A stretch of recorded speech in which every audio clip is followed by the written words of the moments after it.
Las Vegas, Nevada, 1976. 3 days before Muhammad Ali was scheduled to fight Ken Norton at Yankee Stadium. Ali was in Vegas for final press obligations, appearances, interviews, the promotional machine that surrounded every Ali fight. He was 34 years old, had been fighting professionally for 16 years, had lost and regained his title, had been through wars in the ring with Frazier, Foreman, Norton, was showing signs of wear. But Ali was still Ali, still talked, still predicted, still entertained. That's what made him Muhammad Ali. Not just the boxing, the performance, the poetry, the predictions, the ability to sell a fight with nothing but his voice and his charisma, which made what happened 3 days before the Norton fight so terrifying. Ali woke up in his hotel suite at Caesar's Palace and couldn't speak. Not couldn't speak well, couldn't speak at all. His voice was completely gone, not hoarse, not raspy, gone. He opened his mouth, and nothing came out. Not even a whisper. He tried to clear his throat, nothing. Tried to cough, silent. Tried to yell, nothing but air moving past paralyzed vocal cords. His trainer Angelo Dundee was the first to realize something was wrong. Came into Ali's room to discuss the day's schedule. Found Ali sitting on the edge of the bed, looking panicked, mouthing words, no sound coming out. Ali, what's wrong? Ali pointed to his throat, shook his head, tried to speak again, nothing. Angelo's face went white. You can't talk? Ali shook his head. At all? Another head shake. Angelo immediately called a doctor. Dr. Ferdi Pacheco, Ali's personal physician, had been with Ali for years, knew his body better than anyone. He arrived within 30 minutes, examined Ali's throat, checked for swelling, infection, damage. It's laryngitis, Pacheco said finally. Severe laryngitis. Your vocal cords are completely inflamed. You've been talking too much. Too many interviews, too many press conferences. Too much yelling. Your voice just gave out. Ali grabbed a notepad, wrote, how long? Could be days, could be a week. You need complete vocal rest. No talking, no whispering, nothing. Your vocal cords need to heal. Ali wrote, fight is in 3 days. I know, but there's nothing I can do. This isn't something medicine can fix quickly. You need rest and time. Angelo spoke up. Doc, Ali has press conferences scheduled, television interviews, the weigh-in. He can't do any of that without talking. Then cancel them, or do them silently. But if Ali tries to force his voice right now, he could damage his vocal cords permanently. The room went quiet, everyone understanding what this meant. Muhammad Ali without his voice wasn't Muhammad Ali. The trash talk was part of the show, part of the psychological warfare, part of what made him great. Norton was a tough opponent, had broken Ali's jaw in their first fight, had beaten Ali in a decision. This third fight was crucial. Ali needed every advantage, and one of his biggest advantages was getting in his opponent's head with words. Without his voice, Ali was just another fighter. The news leaked within hours. Ali loses voice before Norton fight. Muhammad Ali's silent, days before crucial bout. The media had a field day. Some suggested Ali was faking it to avoid press obligations. Others speculated it was a sign of deeper health problems. Norton's camp seemed energized. Their fighter would face a diminished Ali, an Ali who couldn't talk his way into Norton's head. Ali spent that first day in his hotel room, writing notes to communicate, frustrated, angry, scared. He tried several times to force his voice, to push sound through his throat. Each time nothing came out. Each time the panic grew. That evening, there was a knock on Ali's hotel suite door. Angelo answered. Sammy Davis Jr. stood in the hallway, wearing a tailored suit, sunglasses, even though it was evening. That distinctive Sammy style. I heard Ali lost his voice, Sammy said. Thought I'd stop by. Angelo let him in. Sammy and Ali had been friends for years, part of the same entertainment world. Mutual respect between two performers who understood what it meant to be at the top, to carry expectations, to always be on. Sammy walked into the suite, found Ali sitting on the couch, looking defeated, something Sammy had never seen before. "Ali," Sammy said, "you look like somebody died." Ali gestured to his throat, shook his head, grabbed his notepad, wrote, "Can't talk," voice completely gone. Sammy sat down next to him. "Yeah, I heard. Laryngitis, right?" Ali nodded. "And you're fighting Norton in 3 days?" Another nod. "And you're sitting here feeling sorry for yourself?" Ali looked up, surprised, wrote, "Easy for you to say, you still have your voice." Sammy laughed. "Ali, let me tell you something about losing your voice, about losing the thing that defines you." He took off his sunglasses. His glass eye was visible. The eye he'd lost in a car accident in 1954, 22 years ago, at the height of his rising fame. November 19th, 1954. I'm driving from Vegas to LA. Car accident. Metal piece goes through my face, destroys my left eye. I wake up in the hospital and they tell me I'll never look the same, never perform the same. My face is my career. My look is my brand. And suddenly, I'm a one-eyed entertainer. You know what I thought? Ali shook his head. I thought my career was over. I thought nobody would want to watch a one-eyed singer dance. I thought I'd lost the thing that made me Sammy Davis Jr. I sat in that hospital bed feeling exactly like you look right now. Defeated, scared, like everything that made me special was gone. Sammy paused. Let that sink in. You want to know what saved me? What got me out of that bed and back on stage? It wasn't doctors. It wasn't medicine. It was realizing something crucial. I wasn't special because I had 2 eyes. I was special because of what I did when I was on stage. The eye didn't make me perform. I made me perform. Ali was listening now, really listening. Sammy continued, You think you're Muhammad Ali because you can talk, because you can predict rounds and recite poetry and trash talk opponents. No. You're Muhammad Ali because of what you do in that ring. The talking is entertainment. It's fun. It's part of the show, but it's not what makes you great. Ali picked up his notepad, wrote, But I need to get in Norton's head. Do you? Or do you need to get in your head? Norton doesn't care if you talk or not. He's going to try to beat you regardless. The talking isn't for him. It's for you. It's your ritual, your preparation, your way of building confidence. But Ali, you don't need it. Ali wrote, I've always talked before fights. And you've also lost fights after talking. You talked before Norton broke your jaw.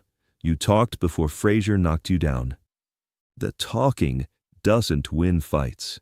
Your hands win fights. Your movement wins fights. Your brain wins fights. Your heart wins fights. The voice, that's just decoration. Sammy stood up, started pacing, getting animated the way he did when he performed. You want to know what I learned after losing my eye? I learned that obstacles reveal who you really are. When everything that feels comfortable gets stripped away, what's left is the truth. And the truth about you, Muhammad Ali, is that you're the greatest heavyweight boxer who ever lived. Not the greatest talker who also boxes. Not the greatest entertainer who happens to fight. The greatest fighter. Ali was writing furiously now. But everyone expects me to talk. The press, the fans. Sammy read it and laughed. Since when does Muhammad Ali do what people expect? You converted to Islam when people expected you to stay Christian. You refused the draft when people expected you to serve. You came back from exile when people expected you to stay gone. You beat Foreman when everyone expected you to lose. And now you're worried about meeting expectations by talking? He sat back down, looked Ali directly in the eyes. Here's what I think is really happening. You're scared. Not of Norton. You fought Norton twice. You know him. You can beat him. You're scared of fighting without your security blanket. The talking has always been there. It's been your armor, your shield, the thing you hide behind when you're nervous. And now it's gone. and you're realizing you have to step into that ring as just a fighter. No talk, no performance, no Ali shuffle with words, just you and Norton and your fists. Ali stared at Sammy, didn't write anything, just stared. And that's terrifying, Sammy continued, because it means you might fail. And if you fail without the talking, then maybe the talking was what made you great. Maybe you were just a balloon inflated by your own voice. Maybe the whole thing was an act. Ali shook his head violently, started writing, "It's not an act. I am the greatest." Sammy smiled. "Then prove it, without words. Let your hands do the talking. Let your movement do the talking. Let your boxing do the talking. Show the world that Muhammad Ali is Muhammad Ali, whether he can speak or not." The room was quiet. Ali stopped writing, sat there, absorbing what Sammy had said. Sammy stood up, put his sunglasses back on. "You know what the best performance I ever gave was? 3 weeks after I lost my eye. Still had bandages on my face. Couldn't see right. Depth perception was gone. Balance was off. And I went on stage at Ciro's in LA and performed for 90 minutes. Didn't mention the accident. Didn't make excuses. Just sang and danced like I always did. Better, actually, because I had something to prove. To myself, more than anyone." He headed toward the door, turned back. Norton thinks he's fighting a diminished Ali. An Ali without his voice, without his confidence, without his magic. Let him think that. Then step in that ring and show him that your magic was never in your mouth. It was always in your hands. Sammy left. Ali sat on the couch for a long time, thinking, processing. The next day was the final press conference before the fight. Ali showed up, couldn't speak. Sat at the table with a notepad, wrote answers to questions. The press loved it. Silent Ali, the quiet champion. Ali lets his pen do the talking. Norton was there too, talking confidently. "I've been waiting for a quiet Ali. Now I can finally concentrate on beating him instead of listening to him talk." Ali wrote on his notepad, held it up. "Talk now, I'll speak in the ring." The weigh-in was the same. Ali silent, Norton talking. The contrast was stark. Norton looked confident, energized. Ali looked focused, determined, different from his usual playful weigh-in demeanor. Fight night, Yankee Stadium, September 28, 1976. 30,000 people. Ali walked to the ring in silence. No predictions, no poetry, just quiet intensity. The bell rang for round 1. Ali came out different. No dancing, no talking, no playing. He came to fight. Jab after jab, combinations, working Norton's body, moving, punching, fighting with a focused intensity that was unusual for Ali. Norton seemed confused. This wasn't the Ali he'd fought before. This wasn't the Ali who would taunt and dance and frustrate. This was a silent, focused fighter who was simply trying to win. The fight went 15 rounds. It was close, brutal.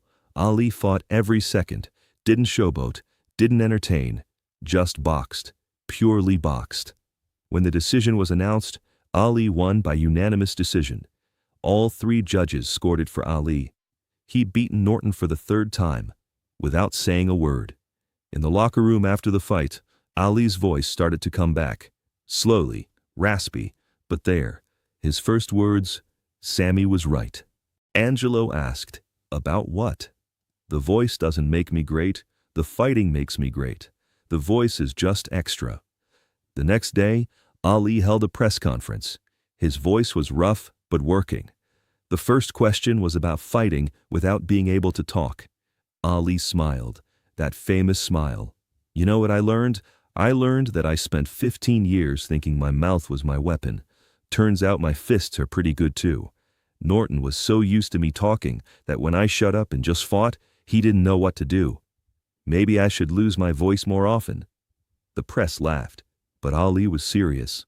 "Sammy Davis Jr. came to see me when I couldn't talk, told me something I needed to hear. Said I was great not because I could talk, but because I could fight. Said losing my voice was a chance to prove what was real and what was decoration. He was right. The talking is fun. I love the talking. But the fighting? That's who I really am. Years later, in interviews, Ali would say that the Norton fight was one of the most important of his career. Not because it was the best fight technically, not because Norton was the toughest opponent, but because it taught him something about himself. I thought my voice was my power, Ali would say. Thought the trash talk and the predictions and the poetry were what made me special. Losing my voice showed me that those things were gifts but not necessities. I could still be Muhammad Ali without them. Actually, I could be a better Muhammad Ali. More focused, more pure. Just a fighter who happened to also be entertaining, instead of an entertainer who happened to fight. The lesson was profound. Sometimes losing what you think defines you reveals what actually defines you. Sometimes your greatest strength is hiding behind comfortable habits. Sometimes you need everything stripped away to see what's really there. Muhammad Ali's voice came back. He went back to predicting and trash talking and entertaining. But he did it differently after the Norton fight. With less dependency, with the knowledge that if his voice disappeared tomorrow, he'd still be the greatest. Because his greatness was in his hands, his movement, his ring intelligence, his heart. The voice was just the megaphone that told the world about it. And Sammy Davis Jr., he never mentioned the conversation, never took credit. That was Sammy's way. Help when help was needed. Fade into the background when the moment passed. Let the fighter get the glory. But Ali never forgot. Years later, at Sammy's funeral in 1990, Ali was one of the pallbearers, carried Sammy's casket, and as he did, his voice was strong and clear and loud. Using the voice Sammy had helped him understand wasn't what made him great, but was a gift to be grateful for nonetheless. If this story moved you, subscribe and hit that notification bell. Share this with someone who needs to know that losing what you think makes you special might reveal what actually makes you special. Comment about a time when an obstacle revealed your true strength. And remember, you're not defined by your tools. You're defined by what you do when those tools are taken away.